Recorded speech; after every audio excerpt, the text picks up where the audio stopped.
नमस्कार दोस्तों। Political science class 12 की रिवीजन सीरीज में आज हम रिवीजन करेंगे पार्ट 3 नियोजित विकास की राजनीति। पार्ट छोटा है, कुछ ही इंपॉर्टेंट टॉपिक्स हैं और आसानी से आप इसमें पूरे नंबर प्राप्त कर सकते हैं। अब देश का निर्माण हो चुका था, देश में चुनाव हो चुके थे। अब हमें करना था इस देश का विकास, क्योंकि विभाजन के कारण, अंग्रेजों की गुलामी के कारण देश काफी पिछड़ चुका था। तो देश के विकास के लिए जो इसके तत्कालीन नीति निर्माता थे, उन्होंने नियोजन का मार्ग अपनाया। अब नियोजन का मार्ग उन्होंने सोवियत संघ के विकास को देख करके अपनाया था, क्योंकि सोवियत संघ जो है वो भी नियोजन का मार्ग अपना के अपना विकास कर चुका था। तो भारत के नीति निर्माताओं ने भी नियोजन के मार्ग को चुना। किसे कहेंगे नियोजन? तो सोच समझकर उचित नीति से कदम उठाना, उचित नीति से कार्य करने को ही नियोजन कहा जाता है। यानी कि ऐसा कार्य जो कि लक्ष्य की दूरदर्शिता, आपसी विचार विमर्श और साधनों की स्पष्टता पर आधारित होता है, ऐसे कार्य को नियोजित विकास की क्रिया या नियोजित विकास का कार्य कहा जाता है। आसान अगर आपको लिखना है तो उचित नीति से सोच समझकर कार्य करने को ही नियोजन कहा जाता है। भारत में जब नियोजन प्रारंभ हुआ तो एक विवाद जो सबसे पहले उठा था वो था पोस्को प्लांट विवाद। उड़ीसा नाम की जगह, जिसे वर्तमान में हम लोग ओडिशा बोलते हैं, वहां पर लोह इस्पात, लोहे के खनिज, लोहे का जो अयस्क है वो पर्याप्त मात्रा में था, प्रचुर मात्रा में था। तो वहां पर सरकार को लगा कि यहाँ से अगर लोहा प्राप्त करेंगे तो देश के विकास को गति मिलेगी। तो सरकार ने वहां पर पोस्को प्लांट लगाने का निर्णय लिया। लेकिन वहां रहने वाले जो आदिवासी थे उन्होंने इस योजना का विरोध किया और काफी समय तक ये विवाद इसी प्रकार चलता रहा था। इसके अलावा भी जब प्रारंभिक विकास की रणनीतियां बनाने का क्रम था तो उस क्रम में कई सारे मतभेद सरकार के सामने थे। सबसे पहला जो मतभेद था वो था सरकार की भूमिका, कि भाई आर्थिक समृद्धि के साथ साथ सामाजिक न्याय को बनाने में सरकार की भूमिका क्या रहेगी। यानी सरकार अमीरों के साथ साथ गरीबों के कल्याण के कार्य किस प्रकार पूरे करेगी, ये सबसे बड़ा प्रश्न था। दूसरा प्रश्न आता है कि उस समय हमारे सामने विकास के दो मॉडल थे। एक मॉडल था अमेरिका का पूंजीवादी मॉडल और दूसरा था सोवियत संघ रूस का समाजवादी मॉडल। तो दोनों में से किस मॉडल को अपनाया जाना चाहिए? वैसे भारत में पूंजीवादी मॉडल के समर्थक कम थे और समाजवादी मॉडल के समर्थक थोड़े ज्यादा थे। तीसरा जो विवाद था कि वो देश के विकास के लिए सरकार को जो प्राथमिक यानी कि जो कृषि क्षेत्र है इसके विकास पर ज्यादा ध्यान देना चाहिए या औद्योगिकीकरण पर ज्यादा ध्यान देना चाहिए। कृषि से अर्थव्यवस्था को एक मजबूत आहार मिल जाता है और औद्योगिकरण से अर्थव्यवस्था का बहुत अधिक तेजी से विकास होता है। तो दोनों चीजों को लेकर के मतभेद थे कि कृषि का विकास ज्यादा होना चाहिए या औद्योगिकीकरण का। और जो एक और मतभेद था वो था अर्थव्यवस्था के स्वरूप का। कुछ लोग चाहते थे कि अर्थव्यवस्था केंद्रित रहे, यानी सारी शक्तियां केवल और केवल केंद्र सरकार के हाथ में, और वहीं कुछ लोग ये चाहते थे कि अर्थव्यवस्था विकेंद्रित रहे, यानी संघ जैसी व्यवस्था हो, यानी कि केंद्र के साथ साथ राज्यों को भी शक्तियां प्रदान की जाए। इसके अलावा जो एक और इम्पोर्टेंट टॉपिक इस पार्ट था वो है बॉम्बे प्लान। क्या है बॉम्बे प्लान? तो 1944 में जो देश के बड़े बड़े उद्योगपति थे उन सभी में बॉम्बे, जिसे उस समय बॉम्बे कहा जाता था, तो बॉम्बे में मिलकर के देश में नियोजित अर्थव्यवस्था चलाने का एक प्रस्ताव तैयार कहा, जिसे कहा जाता है बॉम्बे प्लान। दोबारा से रिपीट करते हैं एग्जैक्ट परिभाषा। 1944 में देश के बड़े उद्योगपतियों ने देश में नियोजित अर्थव्यवस्था चलाने का एक प्रस्ताव तैयार किया था, जिसे बॉम्बे प्लान कहा जाता है। और उस बॉम्बे प्लान की खास चीज ये थी कि सरकार का उद्योगों पर, औद्योगिक क्षेत्र पर, निजी क्षेत्र पर हस्तक्षेप कम से कम रहेगा। नियोजन के प्रस्ताव को ध्यान में रखते हुए ही देश में योजना बनाने का कार्य करने के लिए 15 मार्च 1950 को योजना आयोग का गठन किया गया था और प्रधानमंत्री को इसका पदेन अध्यक्ष बनाया गया। पदेन अध्यक्ष का अर्थ होता है कि जो भी व्यक्ति देश का प्रधानमंत्री होगा वो स्वतः ही योजना आयोग का अध्यक्ष बन जाएगा। तो देश में योजना निर्माण के लिए 15 मार्च 1950 को योजना आयोग का गठन किया गया और प्रधानमंत्री को इसका पदेन अध्यक्ष बनाया गया था।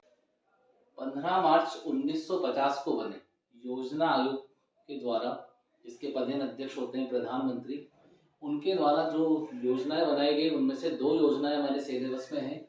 सबसे पहली योजना है प्रथम पंचवर्षीय योजना, जिसका योजना काल रहा था 1951 से 1956 तक।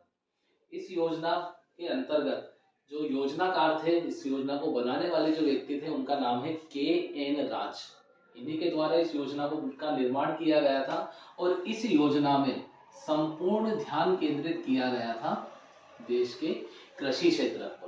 पूरा ध्यान था कृषि क्षेत्र पर था कि कृषि क्षेत्र का कैसे कल्याण किया जाएगा, क्योंकि नीति निर्माताओं का मानना था कि विभाजन के कारण जो सबसे ज्यादा नुकसान हुआ है वो कृषि क्षेत्र को हुआ है, इसलिए कृषि का कल्याण होना, कृषि का विकास होना सबसे ज्यादा जरूरी है।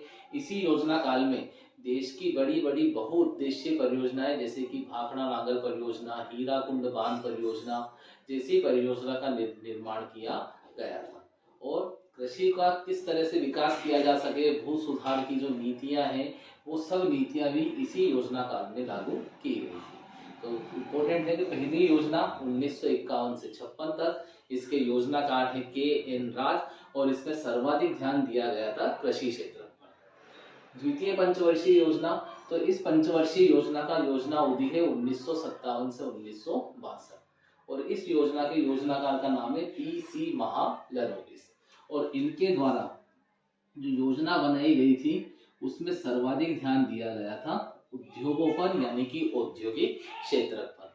पहली योजना का और दूसरी योजना का जो मूल अंतर है, ये दो अंतर है कि पहली योजना में धैर्य के साथ विकास की बात कही गई, यानी सारा ध्यान दिया गया कृषि पर, और दूसरी योजना में तेज गति से आर्थिक विकास पर बल दिया गया और सारा ध्यान दिया गया था उद्योगों पर। तो द्वितीय पंचवर्षीय योजना के योजनाकार पी.सी. महालनोबिस, जिसमें कि उद्योगों पर बल दिया गया और तेज गति से आर्थिक विकास की बात कही गई। इसी पार्ट का जो एक और इम्पोर्टेंट टॉपिक है हमारे, वो है वामपंथी विचारधारा और दक्षिणपंथी विचारधारा। अनगिनत बार दोनों विचारधाराओं पर से प्रश्न बना है। तो वामपंथी विचारधारा क्या है? तो वह विचारधारा जिसमें समाज के गरीब और पिछड़े वर्ग के कल्याण की बात कही जाती है। इस विचारधारा के समर्थक ऐसी सरकारी नीतियों का समर्थन करते हैं जिसने कि गरीब और पिछड़े वर्ग के कल्याण की बात कही गई हो। और एक तरह से ये जो वामपंथी विचारधारा है, ये समाजवादी विचारधारा पर आगे बढ़ने का कार्य करती है। थोड़ा सा वापस रिपीट करते हैं। ऐसी विचारधारा जिसमें समाज के गरीब और पिछड़े वर्ग के कल्याण की बात कही जाती है, साथ ही ये विचारधारा के समर्थक उन नीतियों का समर्थन करते हैं जो कि गरीब व पिछड़े वर्ग के कल्याण के लिए बनाई जाती है। सेकंड आता है दक्षिणपंथी विचारधारा। अब इस विचारधारा के जो समर्थक हैं, ये अमीर और उच्च वर्ग के कल्याण की बात करते हैं और ऐसी नीतियों का समर्थन करते हैं जिसमें अमीर और उच्च वर्ग के कल्याण की बात कही गई हो। इस विचारधारा के समर्थक जो है वो निजी अर्थव्यवस्था के समर्थक होते हैं और मानते हैं कि सरकार का हस्तक्षेप अर्थव्यवस्था में निजी क्षेत्र में कम से कम होना चाहिए। नियोजित विकास की राजनीति, इस पार्ट के कुछ वन लाइनर्स हैं जो कभी कभी पूछते जाते हैं। पार्ट से कुछ एक्स्ट्रा चीजें हैं या कुछ छोटे कोनों में लिखी हुई होती है। पहला तो है श्वेत क्रांति, यानी कि जिसे नाम दिया गया था दुग्ध क्रांति, और इसी को कहा जाता है ऑपरेशन फ्लड, जो कि भारत के गुजरात राज्य के आणंद नामक स्थान पर हुई है। सबसे ज्यादा इसका प्रभाव वहीं पर है और वहीं पर सहकारिता आंदोलन के तहत अमूल सहकारिता विभाग की स्थापना की गई है। दूसरा है इकोनॉमी ऑफ परमानेंस नामक पुस्तक के लेखक, उन व्यक्ति का नाम है जे.सी. कुमारप्पा। इसके अलावा 1 जनवरी 2015 को योजना आयोग के स्थान पर, या यूं कहा जाए कि योजना आयोग का नाम बदल करके कर दिया गया नीति आयोग। अब ऐसे याद रखेंगे कि नीति आयोग की स्थापना कब हुई है, तो ये स्थापना की गई है 1 जनवरी 2015। आगे है इसका पूरा नाम, तो NITI, यानी कि national institute for transforming India. तो नाम तो बदला है, देखते हैं इंडिया ट्रांसफॉर्म होता है या नहीं होता है। इसके अलावा एक और चीज है इस पार्ट में, केरल मॉडल।